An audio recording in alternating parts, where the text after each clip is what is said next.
Hi, this is Bits and Pieces, the official podcast of Component Supply. I'm Kristin, and today we have Stephanie Adams, who has been a longtime employee of Component Supply working in sales and customer service. So, Stephanie, thank you so much for being here. Hi, thank you so much for having me. It's so weird to be on this side of the camera rather than the other side. I know. Stephanie helps us so much in marketing. She's actually in the process of transitioning into a more comprehensive marketing role at Component Supply. But if you've been buying components from Component Supply since, 2018? Early on, she was the first point of contact on the phone. So you would hear Component Supply, this is Stephanie, for many years. And I remember when we hired another person to take your spot in that role for customer service, it was an adjustment period for me. I was so used to hearing Component Supply, this is Stephanie. I think a lot of customers felt that way. I know. Because I did get some feedback here and there. That's funny. I'm like, so we're not hearing your voice when I call Component Supply, and I'm like, yeah. So Stephanie's been with us for a long time. She was actually my first hire for my team when we moved from Florida to Tennessee. I had previously hired a couple other roles for warehousing or production or something else, but she was the first that was my team and really helped me to build out some sales and customer service features and was a huge part in starting off with us and getting things off the ground in our new facility. Stephanie has a great story though, because you're not from here. I'm not actually, no. To anybody's surprise. Yeah. No, I'm from the Netherlands. Yeah, so Stephanie started off in the Netherlands. What was it like? Tell us some of your favorite parts about living in the Netherlands. And I know sometimes you get to talk to customers who are from the Netherlands and get to bond over different things. What maybe are some of those connection points that you've had with customers because of your upbringing there? Yeah, so he just retired. I actually worked with a customer for like 6 years straight, and he is like, his parents are Dutch, and he lived in Arizona, and we would like randomly start talking Dutch like over email or on the phone, and then just halfway go like, you want to just switch back to English? This is much easier. That's funny. Because when you've been here for so long, like it's your first language can get a little rusty. Yeah. And I'm very grateful that I get to speak two languages and kind of bring that into my job. We do work with a lot of European customers, so being able to offer to our customers like, hey, if it's easier for you to explain it in Dutch, just go for it, like do it. Or like some of the German customers, like I can speak a little bit of German. Well, or even the metric piece. Like that's one of the feedbacks that we've gotten is we're not very metric friendly, and hopefully we've created enough improvements that we're a little more friendly to our European customers. But you've been able to help with that even before, quick. Makes more sense. Yeah, it does. We missed the boat on that one. Really so then you grew up in the Netherlands. You worked, some with your dad and had some experiences there, and eventually you moved to the United States because you met your husband. I did, yeah. So this is probably a scary story for a lot of parents, but yeah, for sure. I met a stranger on the internet in 2012, and we hit it off. We were friends for the longest time until we were like trying to give it a shot in 2014, somewhere around summertime, and then I started visiting. I made the trips here. My husband never visited in the Netherlands because it was just easier. I knew the language. I had a lot of vacation time. I was like, might as well just use it on something fun. So I did a lot of solo travels, transatlantic. That was very good for my soul, to be honest. Yeah. I always think that once in a lifetime you should take a solo trip. Yeah. It was really really good for the soul. But yeah. So I met my husband a few times until we realized that we had to do something about the long distance. We were like, it's a significant difference. It's a significant. So we're not only 7-hour time difference. It's just I go to bed, he goes to work, vice versa. Yeah, just even finding time to talk. It was really hard. It's long distance relationships are not for the weak. Yeah. And we survived it, thank God. Thankfully, I'm very thankful that it worked out the way it did. Yeah. He ended up proposing at the end of 2015 when we actually kind of just realized that the only way for us to be together was really through marriage. And at that time, we were both people that didn't want to get married. We were both like, marriage is not for us. But then when we realized it had to be done, this was the only way to get to the U.S. and be together. We were like, what's the worst that can happen?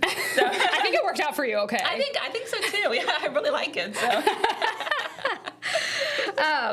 So when you came to the United States, I don't believe you had a clear plan. You had worked some with your dad. You moved here. You did some retail, some like hospitality, working at hotels and things like that. Do you have any, how did you find component supply, I guess, and what maybe stuck out to you about that job description? Yeah, for sure. So funny enough, when I moved to the U.S., I made one big promise to myself, and I did not help myself to that promise, but it's no more customer service, no more sales, no more working with people. I was done with it. I told my husband, I was like, maybe I'll just have to go back to college. Like, so what you're telling me is this job is not your American dream. Yikes. Yikes. Let's start over. No. No, so like I was really I told him, I was like, I'm done. Let's just, I can't work anyways. When you move to the U.S., especially on a fiance-based visa, like there's a time period where you can't work. Like you have to apply for a work authorization while you're waiting for your green card to come in. So I told my husband, like, I'll just go back to school or something, like, and do maybe like human resources or anything that really wouldn't require me to work directly with a customer. Yeah. More so like of an internal position. It's because you didn't know the component supply customers. You didn't know how wonderful and easy they were all of the time. Yeah. So my first job was a hotel, about 15 minutes from here. So it was quite the drive too. But like they were the only ones accepting my, application. And it's hard, like when you move and you don't have a work history in the U.S. It's really hard to get people to come back at you and say like, hey, would you like to come for an interview? Or, right. Or that kind of thing. So the hotel was the first, really the only people to reach out and be like, come for a job interview. So I did that for about a half a year before I realized that, it was fun and everything, but I wanted to do something different. I want to be closer to home. So I accepted a temporary job at JCPenney. Oh, yeah. Temporary. That was just for like the Thanksgiving and Christmas holiday, and then you're out. I stuck around longer. They were happy with what I was doing. Yeah. So I just stuck around. I was like, you know what? It's like 20 minutes from home, getting paid reasonably. Like, why not stay? And I remember seeing I was in the meantime still looking for something else. Of course you were. Of course I was, and thank God I was.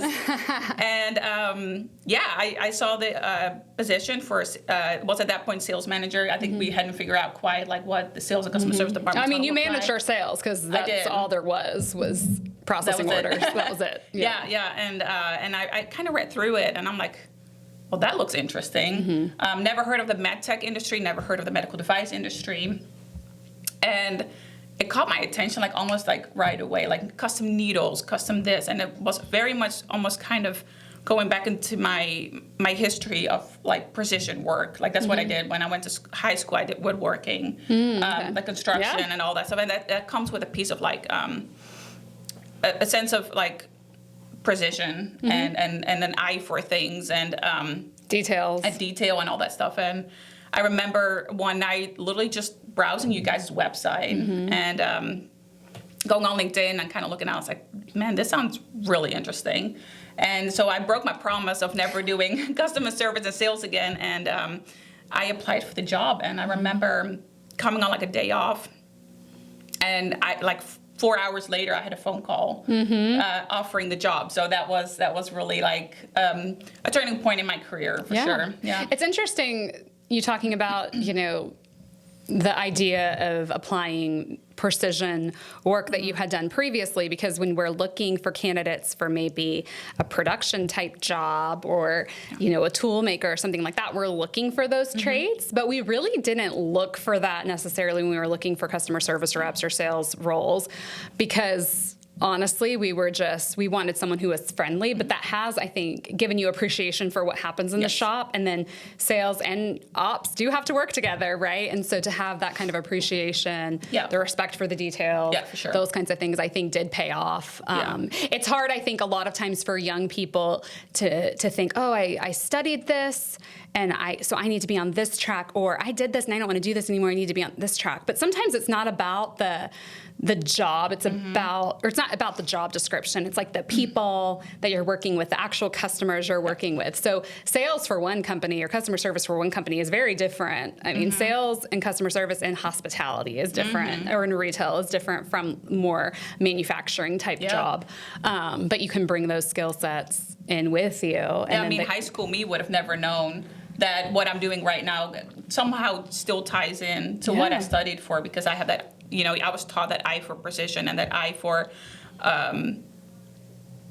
really just the importance of having, you know, of R&Ding almost, like, you know, if something doesn't go right the first time, like what go back to the work table and figure it out again. And I think, like, you know, if you would have asked 16-year-old me in that time period, being the only female in a class of like 20 teenage boys, I am so surprised that I survived that. And would have said, like, do you know what you're going to do when you're older? I would have never said MedTech or medical device. Yeah. But somehow it ties in. Well, and I think, too, when people think about medical device, they think of, like, the STEM track, right? And I think that's so important to, you know, that's your future engineers, your people who are proficient in math.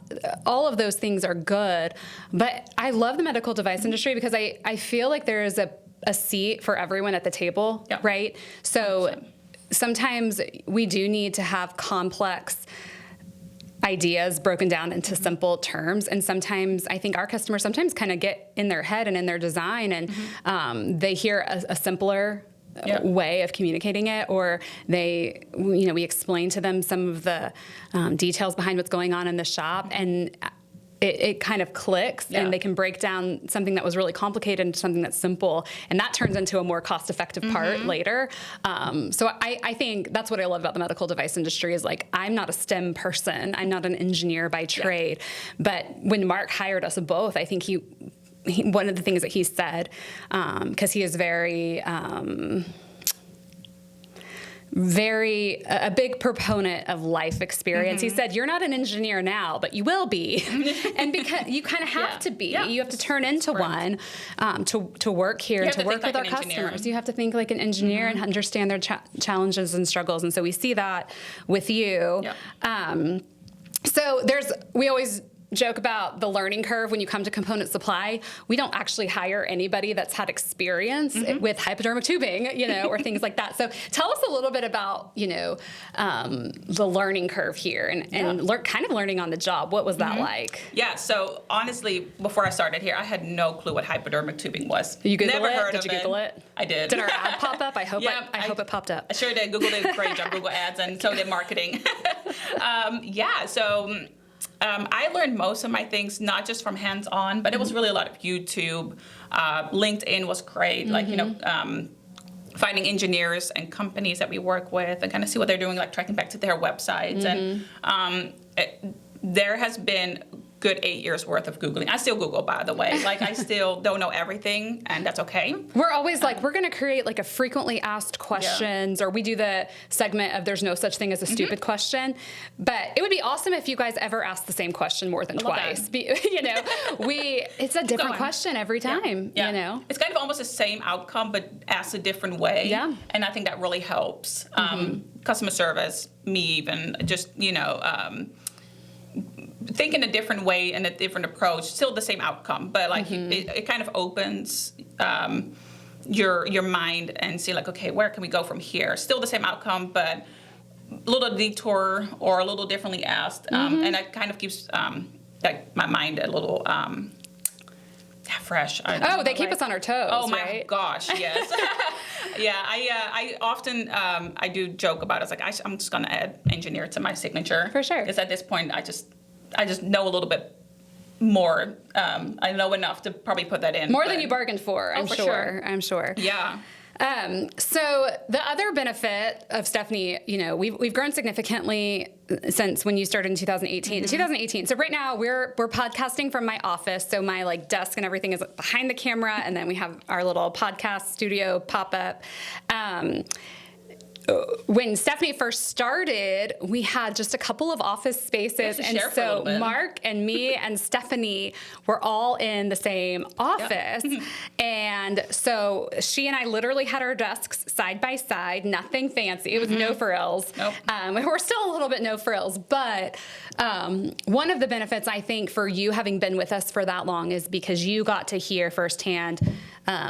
It was like shadowing for a few months because Mark was answering questions, I was answering questions, and you were able to just pick up on it so fast. Yeah, thank God. Yeah. Between the inquiries that would get online and then, hearing conversations, I felt like you picked up on it super quickly. I remember my first day, and you were so apologetic, but you came in with a headache, basically. Oh, I had the worst migraine of my life that day. And you were so apologetic about it, and I was so sad. I was like, this is my first employee, and I can't even function. And I remember you leaving, and the moment you left, that phone started just ringing off the hook. I'm sure and I looked at it, and I looked at Mark, and Mark was about to answer. I was like, I'll do it. And so I answered the phone. I was like, might as well just throw myself into the lion's den at this point and figure it out. Did I answer it right? Probably not. But you answered it. But that's what matters. It. Yeah. Just do it. Throw yourself into the lion's den sometimes. Yeah. How long did it take maybe before you felt confident? Like, okay, I can answer this phone. I can answer these chats. I can answer this email with confidence. I think every process was a little different. So we started with the phone. I think I had that under control in about a few months where it was just a general, let me get you to the website here. Here's that pricing. The live chat is still a work in progress. Sometimes I'll look back at my answers and I'm like, could have done that a little. I mean, we're all about better. Continual improvement, even in 100%. Customer service. So of course we're going to look back at our emails and chats and be like, oh, I could have handled that differently. Yeah, I had a whole week of that last week where I was like, every conversation I had, I was like, was that the best version of myself? I don't think it was. I could have done better. Oh, yeah. No, and I apologize in advance if you've already, you've gotten a response from me or I don't know if this girl knows how to English. I'm bilingual, okay? Yep. It's still a work in progress sometimes with the live chat, but I think in general, within a year, I felt very confident advising on applications and what kind of tubing to use or what kind of mesh. I would say a good year, but I think I can always learn and improve. I feel like every once in a while they still trip us up and we 100%. Have to figure out something that we haven't seen before. So you have the privilege, I think, of working both with sourcing teams and you work with engineers directly, depending on what those buying team looks. Do you notice any trends or patterns between sourcing teams and engineering teams? Questions that you get asked or conversations that you have? Any differences? I would say that oftentimes it's streamlined. I think we're all looking for, the sourcing team is getting their information from the engineering team, and they're asking the questions, or the engineering team comes to me directly and they're asking kind of the same questions. So I'm not noticing some kind of a difference when I talk to one or the other. I mean, that's good, right? You hope that the sourcing team and the engineering teams in the entity are on the same page. Yeah, and what I've noticed a lot in this industry, going back to that, the sourcing team and the engineering team, is that we work with a lot of companies that have it together. They talk internally very well together. So if it's not the engineer that's reaching out, it's the sourcing team, and they have the information that the engineer needs, and I get to answer it like that, and it works. So I'm very grateful that we work with a lot of companies that they just know exactly what they're asking for and looking for. Yeah. I think the one difference that I see is oftentimes if it's an engineering team, they're more likely to ask the I don't know kind of questions, do you do the capabilities-based questions versus the sourcing team already pretty much knows what the engineer needs. And we get that from the engineer too, but you don't get a lot of sourcing questions related to a capability. Those are usually the engineer is doing some of that research and then passing that information on to the sourcing team. Do you have an interaction over the past years that sticks out to you, maybe a positive one or one that you're proud of that I know customer care has been really important for you. You're you kind of started putting customer care into our language more than even customer service. Customer service is happy to give you a receipt or confirm your order. Customer care is making sure they're pleased with the work that Component Supply has done, that they have everything they need, that they're aware of the auxiliary product lines that you might not know we have if you think of us as a tubing and wire supplier or the fabrication side. So as you've worked with thousands of customers over the past 8 years, do you have any interactions that stand out or that you're proud of? Gosh. That's a great question, actually. Now I have to kind of like dig through my memory, and my memory's already not the greatest. I know you love positive feedback. I love positive feedback. There was actually one time, I'm trying to think what exactly it was, but they really only needed one part. That was it. You know, and oftentimes I do ask, like, is it just one part? Do you need more? Like, do you want a quantity discount? Like, what can I do to help you support your application? They were like, nope, just need one product. Yeah. I just want to know if it's going to ship today, or like what your lead time is. And I was like, well, it's only one piece of hypodermic tubing. Place it by 2 p.m. Central Time, and we get it out today. And they were really like, really? And so I kind of like proudly said the whole, like I did the whole, you know, it's never a spiel. Like I don't have it rehearsed. I do say everything that I say on the phone with you is, it's not rehearsed. It's very genuine. Yeah, we're not AI. We're not AI. people. We're humans. We're humans. Yeah, and I remember like within 15 minutes of offering that quote, like that buyer calls and they're like, I'm placing an order right now so it can ship today, overnight. And they were just so happy with it. Yeah. And what made it stand out for me really was them probably being so used to having lead times or things not shipping within like a day or so that, you know, I think, you know, just having that option was just for them. They were like, oh my God, that's amazing. Yeah. And that getting that. Yeah. Yeah. It's one thing, I think, to say that you ship in 24 hours or ship same day. It's another thing to really do it. Yeah. And I think the reason that component supply is so successful is because people like Stephanie and our team in sales and customer service, they process the orders quickly. They are alert and on all of the time. And then they communicate and work so well with the warehousing to really make fulfillment a dream. And then we have an awesome warehouse team, obviously, that's pick, pack, ship so fast. So that's amazing. So much care. Okay, so about a year ago, we started this transition into marketing land. And tell me what's kind of piqued your interest with that, with marketing. You've done sales and customer service, you've done some other things, but you hadn't really done marketing before. Oh my God, it's such a funny story. Okay, so about a couple of years ago, we do this thing called Wednesday at 8. Yeah. And it's almost kind of like a collaborative, like culture, just making sure that like everybody from every department learns something new, or and we get to interact. You get to interact with each every other. week. And one of the best things was this Wednesday at 8, and it was basically grouping together different departments, putting them in one group. So we had 3 or 4 groups, I want to say. And 3 for sure. 3, yeah. And oh my God, I love this. I love this story.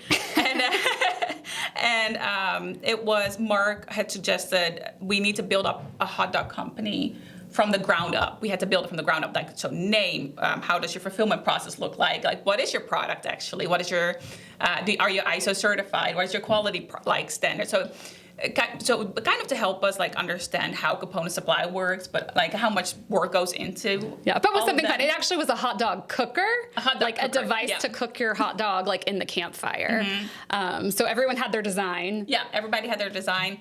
And using wire or hypo tubes or it something. was hypodermic tubing, and Jeff, our production manager, he had coiled them all at the end. So we had put a handle on ours, and like a wooden handle. We glued it on. We painted it even colors to kind of like show you that you could customize your handles to like your favorite team or your favorite color, and like you could basically place your frank or like, you know, your hot dog into that spiral part, and you can hold it over the campfire without burning your hands. That was our spiel. This was our thing. So I was the only person in that team that was somehow familiar with Canva. Yeah. And so immediately the whole team was like, Stephanie's going on the marketing team. So you had to do like a presentation. I did. Pitch your item. Yeah. So I made a 7-slide presentation. We called ourselves the Worst Wizards because it kind of looked like a wizard, like, you know, wand. And then the worst, obviously, because it's a hot dog thing. And so I worked, I think this was a period of 5 weeks.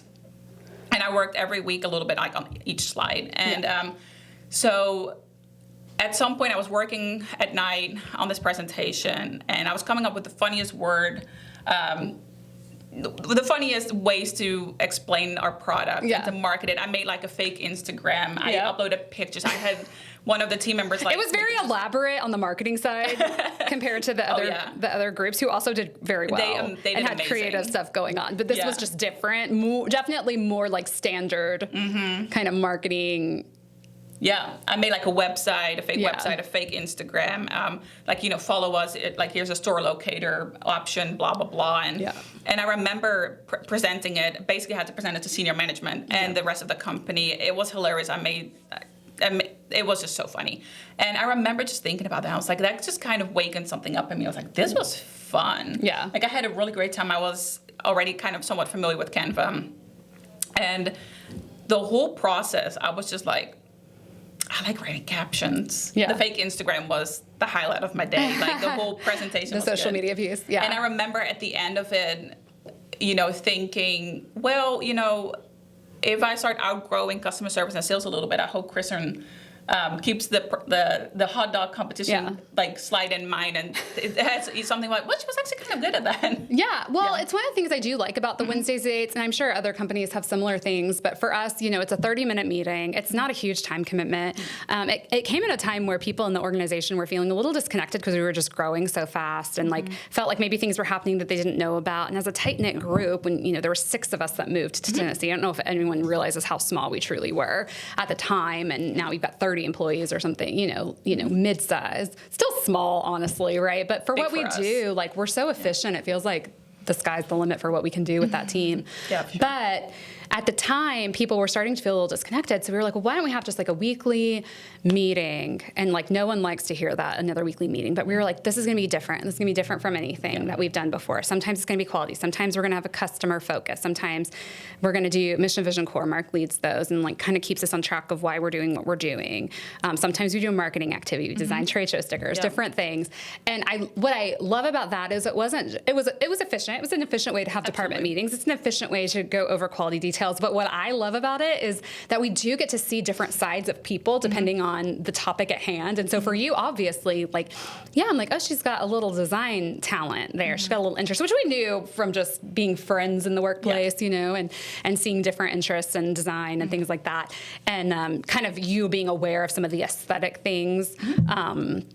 That we could draw attention to, and so but yes, it's the hot dog cooker. That's what did it for us. That was her resume going into marketing. Kind of hoping that was it, but I'm sure I proved some of the things, some things over time for sure. Yeah, that was kind of like my marketing awakening.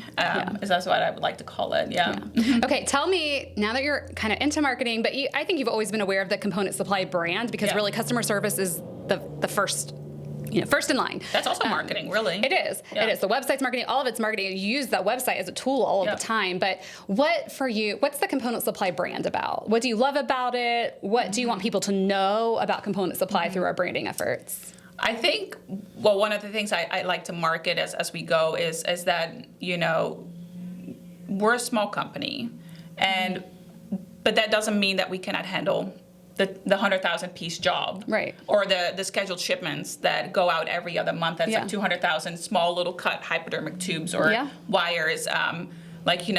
We don't draw a line in the sand at customers. We might be small, but we view everybody equally. We love our customers. We all have a passion for what we're doing. Yeah.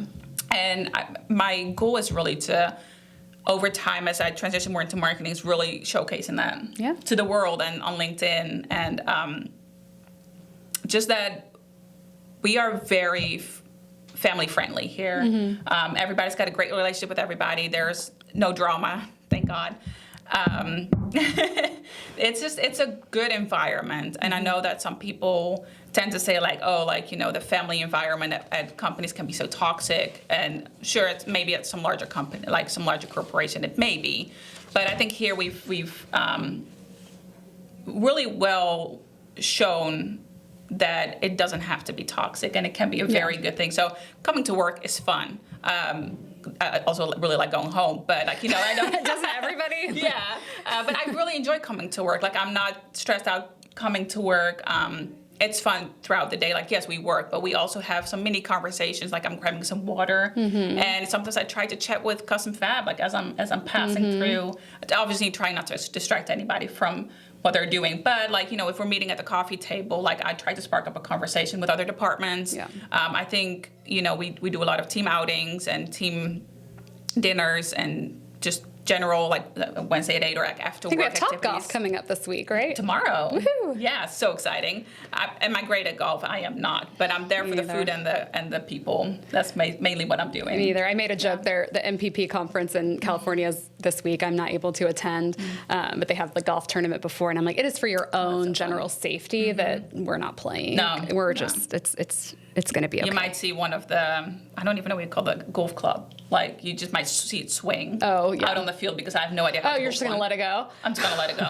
I'm always nervous at Top Golf because they have like the net to like protect you if you hit. I'm like, what if that's not deep enough for me? What if I fly off the edge of the, can we get a bottom floor? I can be so clumsy. Like, I will trip over my own feet trying to get a ball like out. But the food's good. The food's great. So we're here for it. And the atmosphere. So anything else that you want to share with customers out there? For those of you, again, who have been with Component Supply for a long time, Stephanie has been taking your orders. She's now going to be taking your feedback on website and all things Component Supply. We love to hear feedback. Hopefully you've got some good things to say. But we're always trying to make site improvements and communications improvements. So Stephanie is a great resource. If you already have her contact, you can definitely utilize her contact information for that. Anything else you want to add before we close it out? No, just send me over your feedback. If you even have a quote request, no order is too small, no order is too big, really. Just send it all over. If you have any questions about, can we cut this? Can we clean this? Can we ship this same day? Shoot me over an email, and there'll be almost a guaranteed yes on any of those questions. That's a pretty high promise. Well, they're going to hold you accountable to that for sure. So anyways, we're so thankful for you, Stephanie, and thank you for those of you who've worked for Stephanie, with Stephanie over the years and have cultivated those relationships. We appreciate you. She's not going anywhere. She's just transitioning into a different role over the next year or so. And so with that in mind, let's go change the world.